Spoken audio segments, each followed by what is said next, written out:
7 अगस्त 2025 को लोकसभा में विपक्ष के नेता राहुल गांधी ने भारत के चुनाव आयोग यानी ईसीआई के खिलाफ, जिसे उन्होंने एटम बम कहा, का इस्तेमाल किया। एक नाटकीय प्रेस कॉन्फ्रेंस में उन्होंने चुनावी सूचियों में व्यवस्थित हेरफेर का आरोप लगाया, जिसमें बेंगलुरु सेंट्रल निर्वाचन क्षेत्र के महादेवपुरा पर ध्यान केंद्रित किया गया। 6.5 लाख रजिस्टर्ड वोटरों में से गांधी ने दावा किया कि 1 लाख से ज्यादा नाम फर्जी थे। इनमें डुप्लीकेट नाम, गलत पते और एक ही पते पर कई लोगों के नाम शामिल थे। इस चुनाव में जीत का अंतर केवल 32,707 वोटों का था, जबकि यहां वोटिंग प्रतिशत पिछले चुनावों के मुकाबले बहुत ज्यादा था, जैसे कि 2024 में 77%, जबकि 2019 में 54.32%। गांधी ने तर्क दिया कि अगर इस तरह की धोखाधड़ी उन सीटों पर दोहराई जाए जहां जीत का अंतर कम होता है, तो 2024 के लोकसभा चुनावों का पूरा जनादेश यानी डेमोक्रेटिक मैंडेट ही खतरे में पड़ जाएगा। चुनाव आयोग ने पहले तो चुप्पी साधे रखी, फिर उसने सख्त रुख अपनाया। उसने विपक्ष के नेता से कहा कि वे नियमों के तहत औपचारिक शिकायत दर्ज करें, वरना उनके आरोप निराधार माने जाएंगे। मुख्य चुनाव आयुक्त ने राहुल गांधी पर चुनाव आयोग के डेटा का गलत इस्तेमाल करने का आरोप लगाया। उन्होंने ये भी कहा कि वोटर लिस्ट और वोटिंग प्रक्रियाएं कानून के हिसाब से चलती हैं। आयोग ने एक घटना की जांच भी की, जिसमें गांधी ने एक 70 साल की महिला के 2 बार वोट देने का दावा किया था, लेकिन आयोग ने उस दावे को झूठा बताया। जिस मौके पर दोनों संस्थाओं के बीच बातचीत होनी चाहिए थी, वहां तनाव बढ़ गया। ऐसा क्यों हुआ? ये विवाद जैसे जैसे बढ़ता जा रहा है, नए खुलासे सामने आ रहे हैं। पूर्व विधायक बच्चू कडू ने बताया कि 2024 में कुछ लोग पैसे लेकर वोटर लिस्ट में धांधली करने की सेवाएं दे रहे थे। सत्ताधारी पार्टी बीजेपी ने इसे नाटक बताया और पूछा कि विपक्ष ने पहले सबूत क्यों नहीं दिए। दुर्भाग्य से इस पूरे विवाद की जड़ में संस्थाओं की विश्वसनीयता में कमी आना है। भारत का चुनाव आयोग, जिसे कभी दुनिया के सबसे स्वतंत्र चुनाव निकायों में से एक माना जाता था, अब लगातार आलोचनाओं का सामना कर रहा है। ये बदलाव 2023 में तब आया जब संसद ने एक कानून पास किया, जिसमें चुनाव आयुक्तों को कानूनी कार्रवाई से छूट दी गई और उनकी नियुक्ति की प्रक्रिया भी बदल दी गई। अब नियुक्ति की प्रक्रिया में कार्यपालिका का ज्यादा दबदबा है, जिससे आलोचकों का मानना है कि चुनाव आयोग की स्वतंत्रता कमजोर हुई है। इससे जुड़े एक और मामले में सुप्रीम कोर्ट ने बिहार में वोटर लिस्ट की जांच के दौरान दखल दिया और चुनाव आयोग को याद दिलाया कि उसे निष्पक्षता और सभी को शामिल करने के बीच संतुलन बनाए रखना चाहिए। ये घटनाएं दिखाती हैं कि चुनाव आयोग दबाव में है और उस पर पक्षपात का आरोप लग रहा है। लोकतंत्र कैसे कमजोर होते हैं? दुनिया से सबक, वैश्विक अनुभवों से तुलना हमें वास्तविकता से रूबरू कराती है। लोकतंत्र एक रात में नहीं ढहते, बल्कि संस्थाओं के धीरे धीरे खोखला होने से कमजोर होते हैं। जैसे वेनेजुएला, वहां के नेताओं ने चुनाव संस्थाओं और अदालतों को धीरे धीरे कमजोर किया।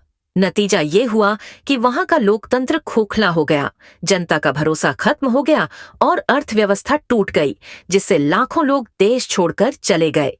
नाइजीरिया, 2007 में वहां के चुनाव में इतनी धांधली हुई कि अंतर्राष्ट्रीय पर्यवेक्षकों ने इसे अब तक के सबसे खराब चुनावों में से एक बताया। इससे निवेशकों का भरोसा गिरा और राजनीतिक स्थिरता बिगड़ी।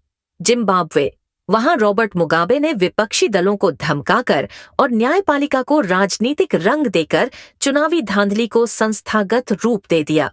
इसका नतीजा ये हुआ कि लोकतंत्र खत्म होकर तानाशाही में बदल गया और देश में भारी महंगाई और सामाजिक बिखराव आ गया।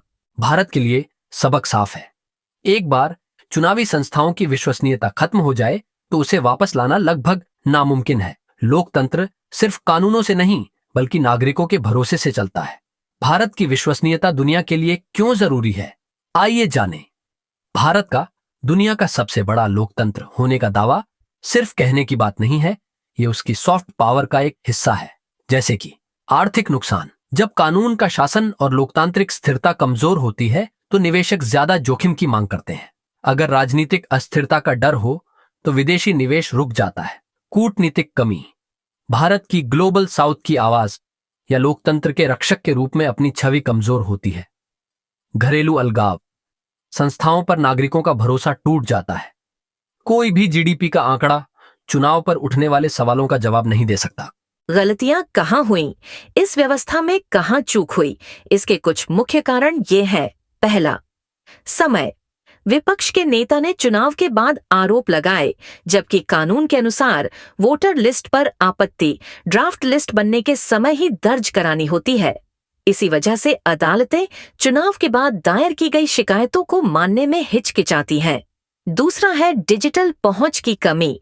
विपक्षी पार्टियों का आरोप है कि उन्हें चुनावी डेटा तक डिजिटल पहुंच नहीं दी गई, जिससे वे खुद से जांच नहीं कर पाए। तीसरा, जवाबदेही की कमी। चुनाव आयुक्तों को अब कानूनी कार्रवाई से जो छूट मिली है और नियुक्तियों में सरकार का जो दबदबा है, उससे उनकी जवाबदेही कम हो गई है। चौथा है जांच में कमी। वीवीपीए, टी ऑडिट और सीसीटीवी फुटेज जैसी जांच प्रक्रियाएं सीमित कर दी गई हैं या हटा दी गई हैं, जिससे पारदर्शिता कम हुई है। पांचवां कारण है पक्षपात का आरोप। चुनाव आयोग ने विपक्ष की शिकायतों को तो आक्रामक तरीके से खारिज किया, लेकिन सत्ताधारी पार्टी की अनियमितताओं पर ऐसा कोई कदम नहीं उठाया जिससे पक्षपात की धारणा बनी है। आगे का रास्ता। शेषन से सबक।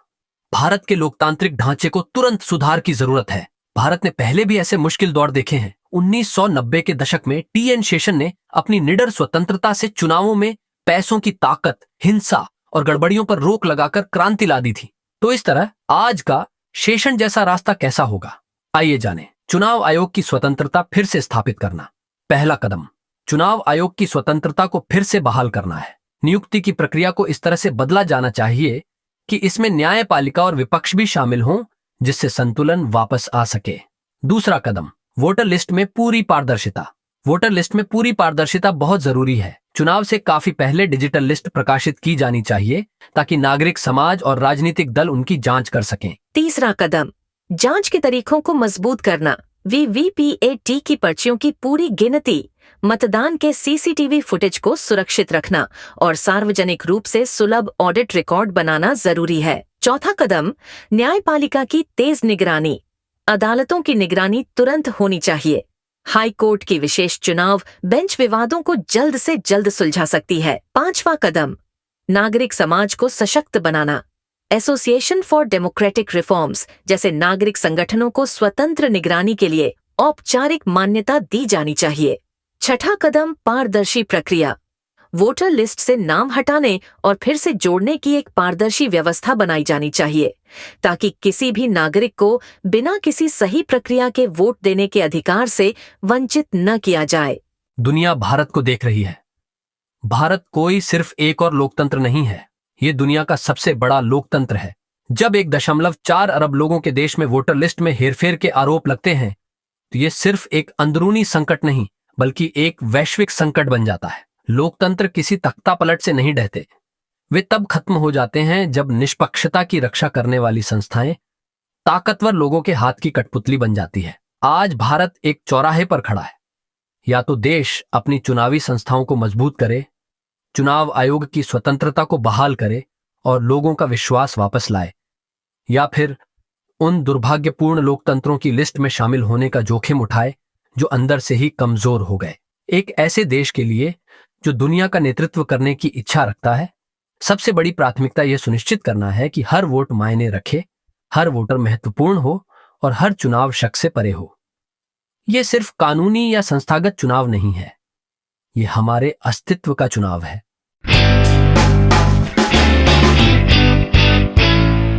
तो ये था एक्सपर्ट एक्स का एक और संस्करण। ऐसे अन्य विषयों के लिए हमसे आगे भी जुड़े रहिए। धन्यवाद।